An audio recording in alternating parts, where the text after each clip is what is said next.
Before we get started, this is something that neither of us are experts on, and this is a journey for us, and so we welcome you to take this journey with us. And just a reminder that we're coming from this information from a perspective of learning and not. And this is a safe space for us to all share and learn. So we can dive in. Hi, everyone. So the first thing we're going to do to start off our presentation is do a fun reflective exercise. So I invite everyone to go into their folders, and in their folders you should have this handout, and there you'll have 4 copies, so it's double-sided. And what we invite you to do, so Leta, if you just want to hit next, is to go through this petal, and in each of these petals write down how you identify with this category. So for instance, in the aged petal, I am 38 years old, so I'm going to write that I am middle-aged. You can also write it your actual age, whatever you want, and just go through each of those petals and write down how you identify with that identity. If there's some identity that you feel like isn't represented here and you really strongly associate it, we invite you to put those into those round circles around there. And then we gave you some prompts at the bottom of the page for some other things that might really resonate with you. If what you're thinking you want to add into this page isn't on there, you're absolutely allowed to add it. We're not going to tell you that is not part of your identity. You are your own person. So I'll give everyone a few minutes to work through that. And once you're done, give me a few thumbs up. Okay, as everyone's working through that, we gave you extra copies so that you can copy your first initial thoughts onto the next sheets, and then you can use this activity to look through different contexts. So that is actually the next thing I'm going to ask you to do. At the bottom of the page, there's a little square here, or rectangle, that says context. So I invite everyone to, for the first time you do this activity, I invite you to use it within the context of your workplace. So you can either use it as a coworker, or if you are frontline, you can use it as that frontline service provider. And the next piece of the activity we're going to do using that frame. So I am not a frontline worker, so I'm gonna well, I do serve the community. I'm gonna just do coworker. Okay, so the next thing that we're asking everyone to do is to go in your bags or in your folders. You should find 2 colored pencils. One of them will be lighter and the other one will be darker. So we're using these colored pencils to do the next piece of the activity. And we invite you to look at each of these petals and identify within that context. So in that context, so of age, I am middle-aged. Does that mean at work, am I a dominant, or am I a subdominant, or am I the minority? Or am I an underrepresented group within the context of work? So I'm going to go ahead and say at middle-aged, I am part of the working force. I am not older, which we know there's a lot of struggles for older workers. And if you're too young, you often can't find jobs either. So I'm going to go ahead and color that with my dark pencil. So you're going to go ahead and do that for each of your petals. Just examine whether each of your categories, the way you identify with the category, is considered a dominant group, or if it's an underrepresented or a minority group, and go ahead and color through all of your petals. And then when you are completed, you should have something that has lots of colors. I don't know if you can see, but I have fairly dominant in all of my categories. I have 2 that you could say are more of a minority or more of an underrepresented group. So we're going to be reflecting back on this sheet throughout the exercise, or throughout the presentation. And then I do invite you to think of this in different contexts. We did have a conversation, and sometimes where you could be dominant in one situation, you might be the minority in the other, or vice versa. So it is really interesting for your self-reflection to see how different situations will lead to your access to power, to the way that you are comfortable in the situations. So I also invite you to look back, think of a situation where you're more comfortable. So perhaps you're less comfortable in your workplace, but perhaps you're more comfortable in your place of worship. So how does your flower look different in your place of worship versus a place where you feel less comfortable, maybe in a large crowd of unknown people, talking to a group over the internet that you've only met half of them, maybe that you would be less dominant or a minority in that situation. Okay, Leta, you can go to the next slide, please. So now I'm asking everyone to either use the chat or to unmute yourself and to reflect on the word power. So how do you personally define power? Feel free to unmute yourself. Feel free to share either context or a specific definition. We have access to resources. You have any other thoughts on what power means? Control over your life decisions.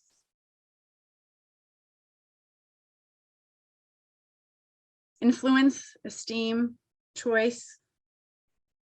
You have a lot of great words and thoughts coming through in the chat. Connections, responsibility, ability to advocate for oneself, having influence to convince others, control. Oh, we got 2 control coming through at one time. Authority. Great. So there's definitely lots of thoughts. Limited worries. That's actually a really interesting thought. So you often can live through life without having to overthink or think about all the decisions you have to make. Abilities to affect outcomes, financial resources, and knowledge. Thank you so much for sharing your thoughts. So for the duration of this presentation, we'll be talking about power as the ability to decide who will have access to resources. So not only does that mean, will you have access to resources, but do you have that control to allow access to others? And the capacity to direct or influence the behavior of others, oneself, and or the course of events. So when we're framing power, we mean how do you have influence over others? And the next concept that's really tied to power is the concept of privilege. So I invite everyone again, please share your thoughts on how you define privilege, be that with a word, with a context, or a thought. So privilege. Also, how is privilege different than power? Easy access for self, unlimited access, lack of barriers, honored and thankful, advantages, unearned resources, access and advantage, able to access what I need.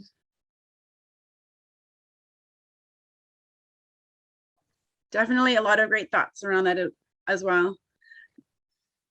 Oh, we had a special rights. Hold on, we had a chat here. My chat's going too fast. Not earning the power, or rather having it assumed. I think that's definitely a big thing. Exemption from barriers. So lots of thoughts coming through. And for this presentation, we're going to talk about privilege as rights, advantage, or immunity within a situation. It's also unearned access to resources only readily available to some people as a result of their advantaged social group membership. And the last one is benefits held by individuals that hold power. So when we reflect back on our petals of power, in these situations where you hold power, where you are the dominant group, those are situations where often you will have privilege. These are situations where you may have unearned rights, and often you will not necessarily know that you have these rights, you have these advantages. So one of the challenges that come up when we talk about privilege is this misconception of the word privilege. Often when someone says you have privilege in this situation, they think back to stories of entitled princes and princesses. And I don't know if anyone recognizes this illustration, but it's from the Paper Bag Princess. And just to summarize the story, she goes through a lot to get back to her destined love, this prince.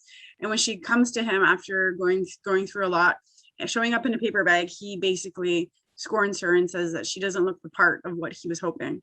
And this is what people often think. They think if someone says that you have privilege, They think you are privileged, which means you are entitled, you think you deserve more, and you have this air of being better than others. And this is not what we talk about when we use the word privilege. When we use the word privilege, we're talking more about what we see here in this slide. So this is another image that is circulated, and it often takes different forms. But in this situation, we have one examiner who holds the power in the situation, who's giving the exam of climbing up a tree. And if you see the pupils or the people that he's examining, or the beings he's examining, you see a lot of beings that can't necessarily climb up a tree. So in this situation, the privilege lies with the monkey or with the examiner. So and the monkey would look at this tree and say, yeah, this is a completely reasonable task. This is something that can be done. And did the monkey do anything to earn this privilege? No, the monkey was born the way the monkey was born. Whereas these other animals do not have the ability, do not have the tools needed to climb that tree.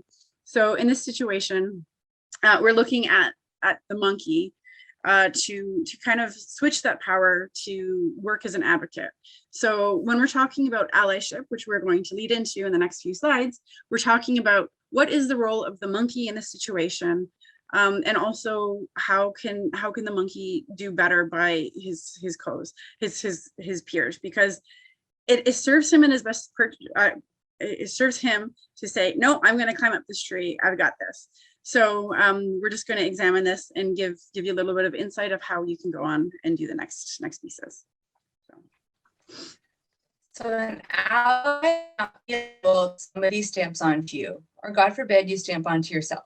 So you can then go around claiming it as some kind of identity. It's not an identity, it's a practice. It's an active thing that must be done over and over again in the largest and smallest ways every day. Sounds like a lot of work, huh? Sounds exhausting? Well, yeah, it ought to be, because the people who experience racism, misogyny, ableism, queerphobia, transphobia, classism, and everything in between are exhausted. So why shouldn't their allies be? Maybe how exhausted you are is a good measure of how well you're doing the work. That's just one definition we found of allyship, and we're going to explore it a little bit more. So we're not going to spend too much time on this left side of the spectrum of allyship, because as Pete had said, that all of us are here today because we are not here, but an agent against allyship is being active, making jokes and verbally harassing. And but another way of being an agent is actually having no response, and so witnessing those events. And unfortunately, sometimes this happens when we're in a workplace or a family setting, where sometimes it happens so fast, or unfortunately, sometimes we can be calling on conflict by saying something. So that is where when you're a bystander, and you can be an active agent. So the next step further, when you notice sometimes those things happening and you say, hey, that conflicts some of my personal values, then we're going to start our journey towards allyship by educating ourselves. And so this is the stage that's going to be a lot of learning and self-reflection. And so with a lot of recent world events in the last few years, this has sparked a lot of conversations around this. And there's so many resources out there with books and podcasts, and really learning through other people's lived experiences is a great place to start. And then that's going to take you to the next step, where you can start interrupting the behavior. And this comes with after a little bit of confidence in yourself, and also having that knowledge base as well. But as the mom pointed out, of calling out the behavior, interrupting, and really just not letting people know that that's not acceptable. And then once we gain some more confidence in ourselves, and maybe being able to call on some of that conflict, we're going to be able to interrupt and then educate. So in this stage, we're going to be calling in, and calling in does take a little bit of awareness to assess the situation and who you're speaking with, and make sure that they're ready to have that conversation. And so at that stage, you can interrupt and then educate, and you can talk about some of those unconscious bias and where they started and the history of those, and work through those together. And it really is an opportunity for both parties there to listen and learn to each other and really unpack some of those feelings. And it does take time to deal with once you have dealt with some of those sensitive emotions to really have those conversations. Now, for the final stage of authentic allyship, this is when we're actively always including those who are easily left out. We're calling in and requiring the other person to reflect back on why they feel that way. And it also looks like when we're including marginalized groups and individuals in the workplace, but in the community, our neighborhoods, and social situations, and even in parks when we're encouraging kids to play together. And we're also advocating for opportunities for marginalized voices to speak for themselves, and we want to make sure that we're not speaking for them. Now, I dive a little bit deeper into allyship and action. I'm curious to know what we all think about when we see this image. Right away, we can see that it is an inequality happening where there's different outcomes, but also it's equality because they have the same resources. Chances are they're given the same circumstances and the same instructions, but we can see that it's an unfair advantage for the left side. So this is the opportunity for that left side to allyship, practice allyship, and advocate for the other person to say, hey, we need additional resources for this to be fair. So that brings us to here, when that left side was able to ally and advocate for the underrepresented group and say, hey, they needed a taller ladder so that they can just like me. But so that's when we're looking at equity, when we're addressing imbalanced social systems. And in this case, we see the tree as our social system. And so we're providing different resources. But we can still see that it's not enough. That left side is still able to reach more of that fruit. And so again, they would have the opportunity to practice allyship by really creating some systemic long-term change. And so they would be advocating for that right side to say, let's fix this and make it better for our generation, but also the next. So again, looking at that crooked tree as our crooked social system in some instances, but we're going to straighten that out and be making sure that we're by straightening that out and advocating for tools to help the individual. And so this is an example as justice, where we take equity one step further for long-term change. Now, if you look in your notebooks that the resources that we provided you, there's going to be a page that has allyship right at the top. And so we're going to do a little bit of a quiz. And we want to make sure that everyone understands that this is just you seeing it. So please do this as honest as possible. And again, this is not coming out as a place of judgment, but for learning and so that we can move forward. So if everyone has their quizzes ready, so you'll see the never, sometimes, always on the right side there. So just check off where you see yourself in past or present situations. So are you accepting of spaces that only allow members of marginalized groups? Do you take responsibility for your own learning and not expect people to educate you? Do you try not to tone police by saying things like, people might be on your side if you didn't sound so angry? Do you embrace, empathize, and validate other people's lived experiences? Do you accept your own behavior and if mistakes are made? Do you strive to build trust, consistency, and accountability in all of your relationships? Do you listen to marginalized voices and not speak for them? And do you try not to accuse people of overreacting or being too sensitive? And do you speak up when it's not convenient or when it may cost you something? Now it's important for us to all take a second and look at our sheets and see where we stand. And again, not to look at this as judgment. But now we're going to talk about these experiences a little bit in our breakout rooms, and we're going to reflect on past experiences. So a few questions that we're going to talk about is, before this quiz, did you perceive your actions as allyship? And how can or where can you improve? Is there an example of a time when you were a passive bystander and afterwards you felt like you should have spoken up? And maybe what prevented you from speaking up? And when was the time that you called somebody out or called somebody in? We're going to have about 15 minutes for this discussion, and this might be an opportunity as some of you see faces in your breakout room. So definitely take a minute to introduce yourself and your agency that you're from before we dive in. And definitely this is a safe and open space for everyone to have, so to reflect on some past experiences. So definitely share if you're comfortable. So I hope everyone had some really fruitful conversations. I think it's, as we mentioned, being an ally is definitely an action. So there's a lot of proactive thinking and just framing the way that you go about doing your work. So looking back at the spectrum that we had presented by Leta, we spoke about performative allyship up to active allyship. So I wanted to go into a little bit of what does performative allyship look like. So as you would remember in the spectrum, it is in the middle. It's between the passive and the active.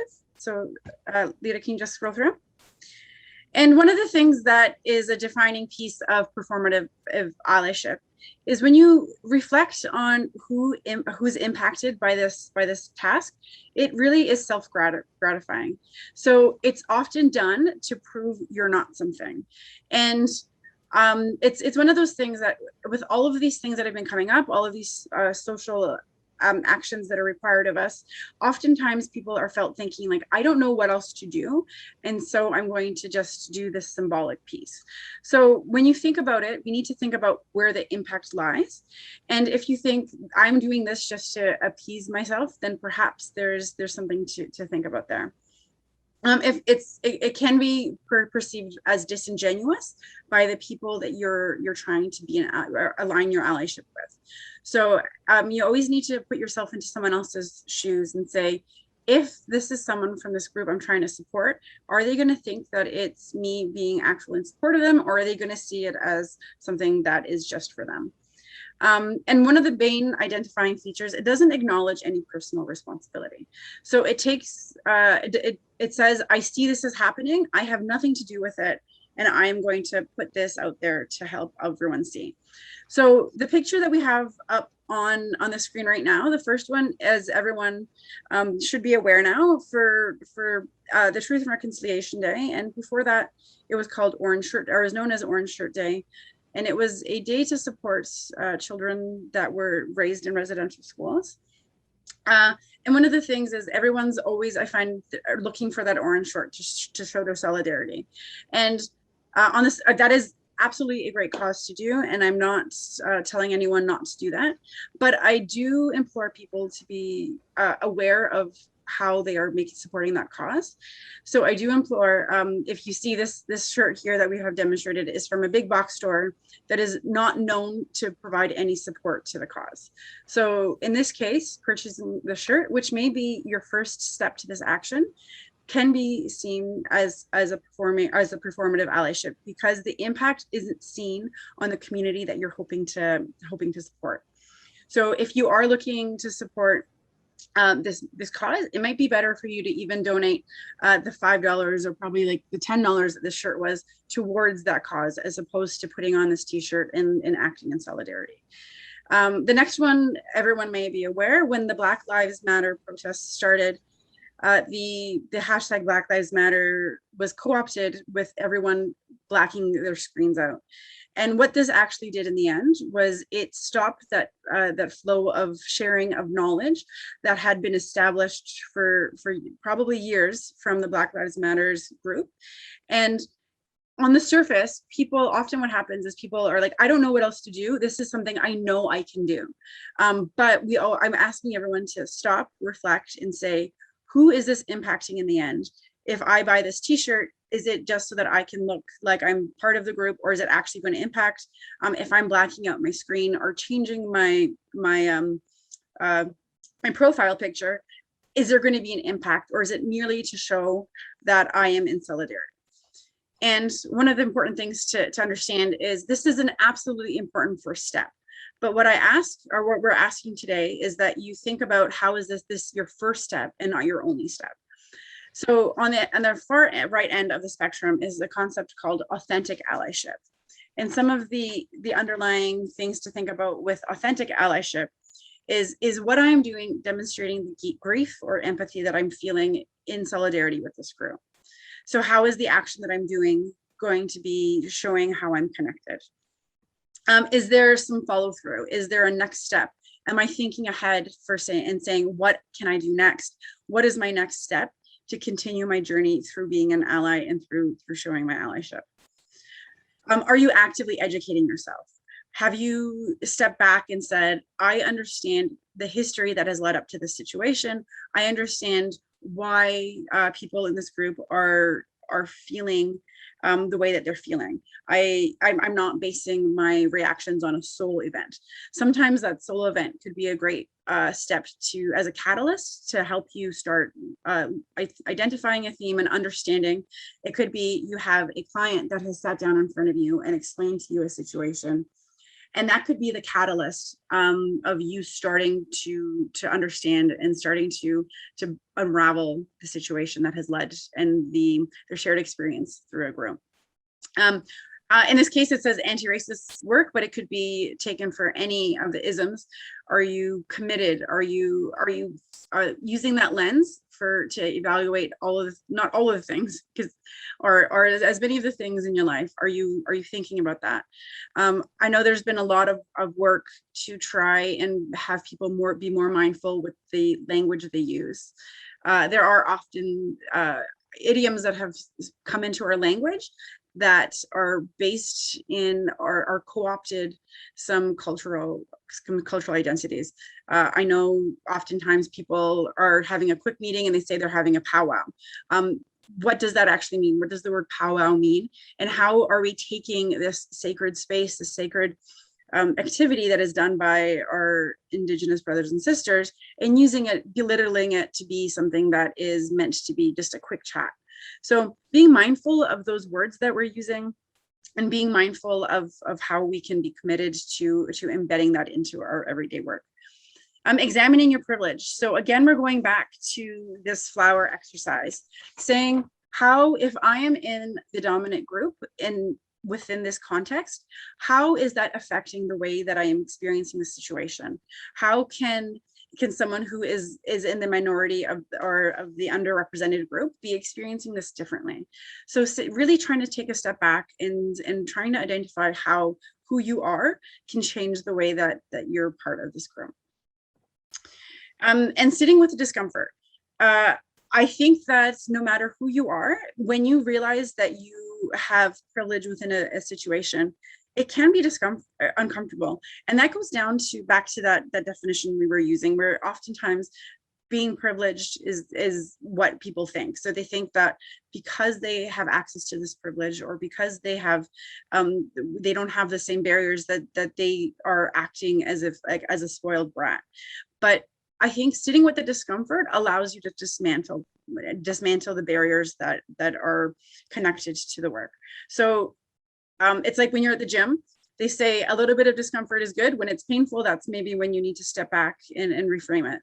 So that little bit of discomfort is what we're looking at, pushing yourself a little bit to empathize. And a really important concept is to be willing to take criticism and apologize if you have hurt others, or if you've offended someone from a marginalized group or from an underrepresented group.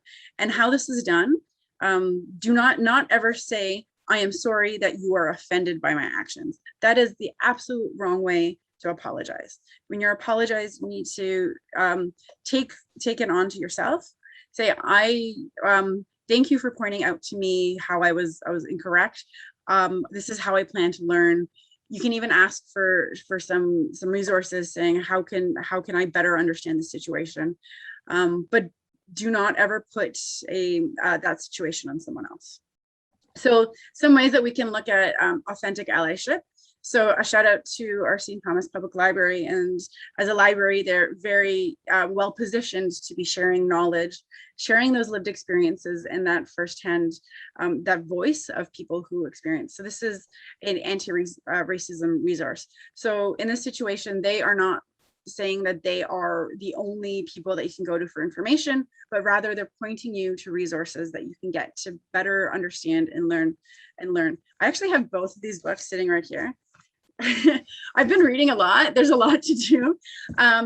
But absolutely, reading and learning and exploring other media is a really great way to get some lived experience as to help inform your perspective. And this shirt of this Every Child Matters shirt is a shirt that is from a reputable source where the proceeds are going back to support residential school survivors. So really taking that extra step to say how can my dollar, how can my action go back and influence and affect the people that I'm hoping to affect.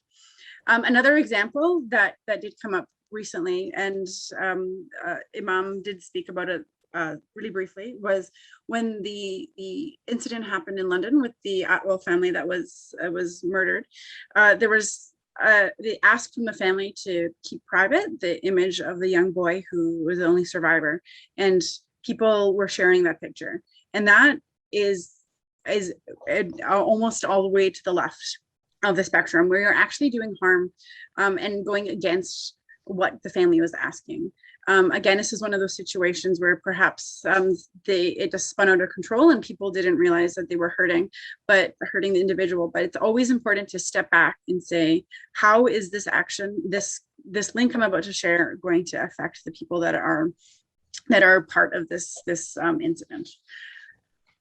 So we're going to put everyone back into the rooms, and what I ask is that you pick up the backside of your allyship quiz, and we're going to be looking at the spectrum. So what we've done here is we've given you 6 different examples of acts of allyship, and these are, for the most part, in the performative allyship. So what we're asking is to talk through and talk about what is problematic about what we've laid down, and what could be the next steps to make it to be a more authentic act of allyship.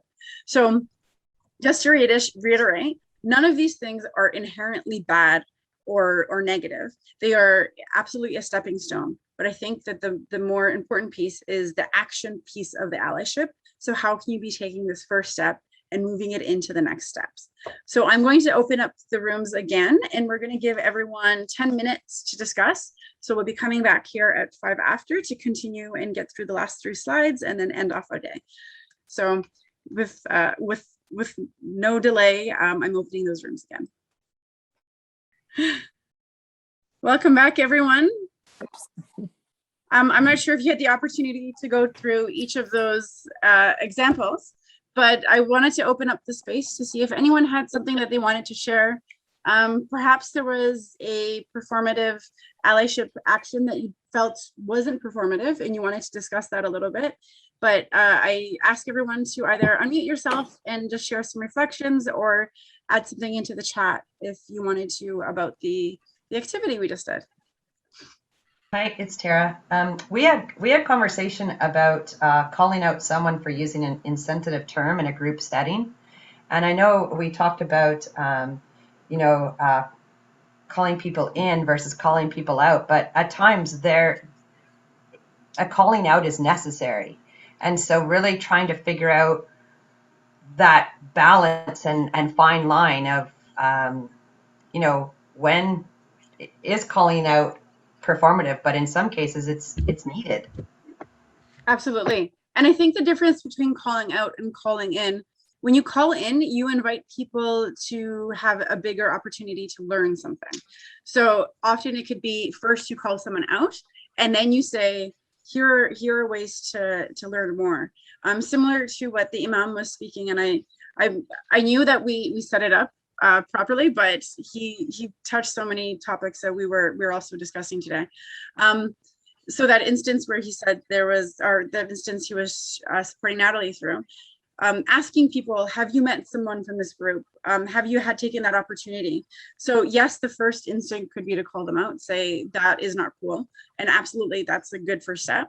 But then inviting them to learn more, to explore, to make those connections, I think is what is really important in that piece. So calling out, first step. Next step is is what to give them more. And it is something that's challenging because I find myself, I don't always have the tools at hand to say, here's how to have that conversation. And I find that happens a lot with my family. When they say something inappropriate, and I don't always have the resources at hand, but I always try and open those conversations. Thank you for your reflections, Tara. Did anyone else have anything to add about something that they struggled through or wanted to reflect on a little bit more? Petrusia, I wanna really thank everyone for this and for the discussions we're having. That's amazing. That's a great platform. But what I wanted to highlight is we need more of this. I mean, every community is in need to talk more, to interact more, like, you know, exchanging ideas, debating, right? We miss that. That's the best way. I mean, it's good to share on Facebook. It's good to stand out and join a rally or say like support a cause. But it's good to talk, and nothing better than being together and exchanging ideas and objecting and saying, how is that, right? Asking, how is that? How do you think about that? This is what we're missing. I just wanted to share that. Thank you. Absolutely. Thank you, Bilal. Linda. Yes, I was just going to add in response to the comment about calling in versus calling out, and how sometimes, you know, we do need to call out in the moment. I want to share something that a very wise friend of mine shared with me, that there's a phrase that works really well for both calling in and calling out in a way that doesn't make the harm doer feel more defensive. And sometimes just the simple phrase of, how did you come to know that? It aligns with what our mom was saying about, you know, asking, do you know anyone from this group? I found that to be really effective, that one phrase. And then it really puts the onus on the individual who made the harmful comment to now have to explain how they come to know this. And a lot of times the person will reveal in their answer that they actually don't know anyone from the group. So it's just a gentle way of doing both at the same time, calling in and calling out. So I thought I'd share. Absolutely. And this happens often when we have biases. We see it a lot with our homeless population, or we see this coming up, especially in St. Thomas in the last little while, is all these assumptions are made without actually knowing lived experience. So I think it's a great phrase. Tanisha.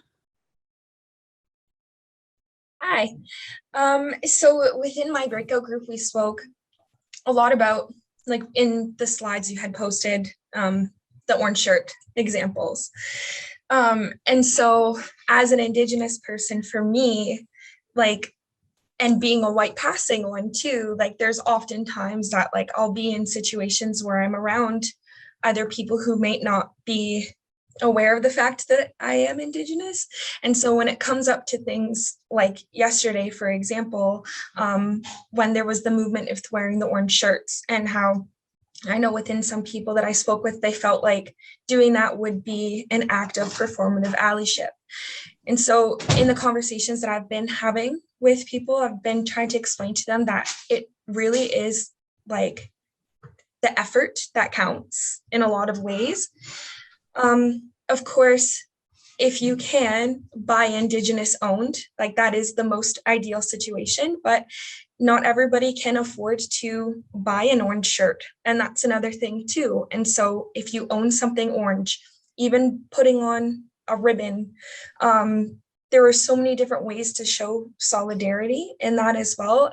And then also just the important piece of education on top of that. So let's say that you were in a situation where you could not financially support the cause to donate, which is valid, then you could still be taking other steps, whether it's bringing it up to your workplace and having them acknowledge the marking of the day and provide links for education for employees, or bringing it up in a staff meeting, etc. There are so many ways that you can bring about attention to a cause. And so just being mindful of that, and also of the people who you share spaces with. because if there is a big cause going on and the only person who exists within that group is the only person who's representing it, that can feel deflating as well. And that's it. Yeah. Thank you so much for sharing. I think that is something that often happens. There is a balance between having the marginalized group or the underrepresented group be the only voice, and that can be really exhausting.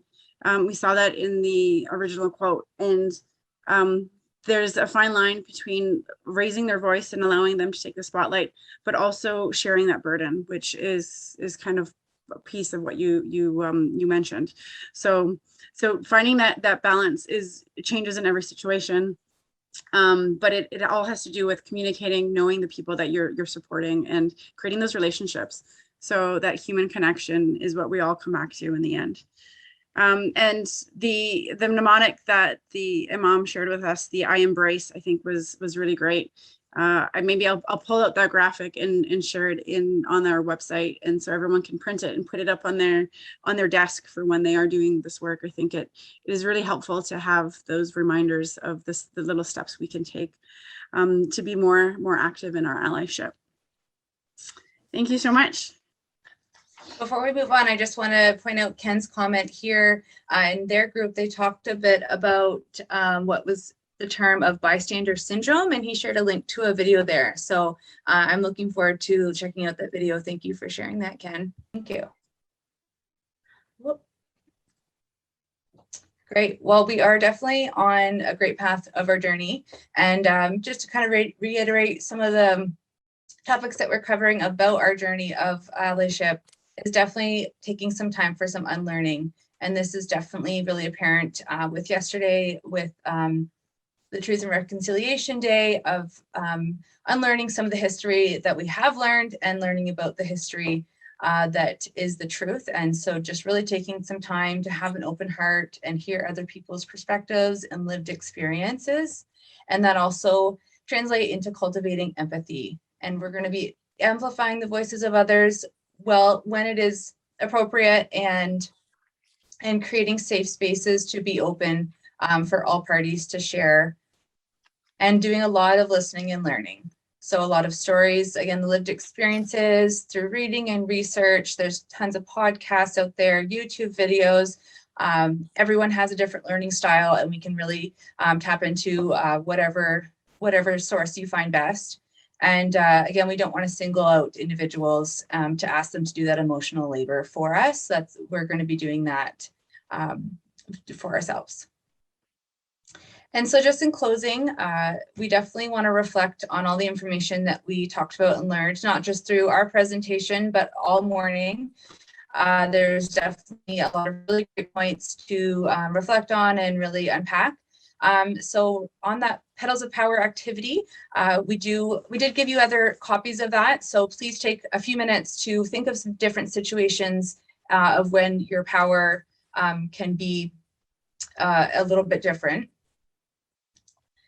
And then also the quiz and that spectrum that we just did. So if you can take a few minutes to reflect on that. So on your past and present, but also your future actions. And knowing your story is something that's very important here too. When I was talking about the spectrum of allyship and really gaining that confidence and being able to call out and call in. So knowing your family history, migration, and knowing your privilege, definitely that takes some time. So really take some time to reflect on that and really gain that confidence in yourself and to be able to see other people's perspectives as well. And so we also did include some resources in the package for you to do some continued learning. And if you ever find any good videos or resources, please share them with us, as we always are interested to learn more. And thank you, everyone. That wraps up our presentation. And here is our contact information. So we hope that you had a great morning with us. And thank you so much for listening.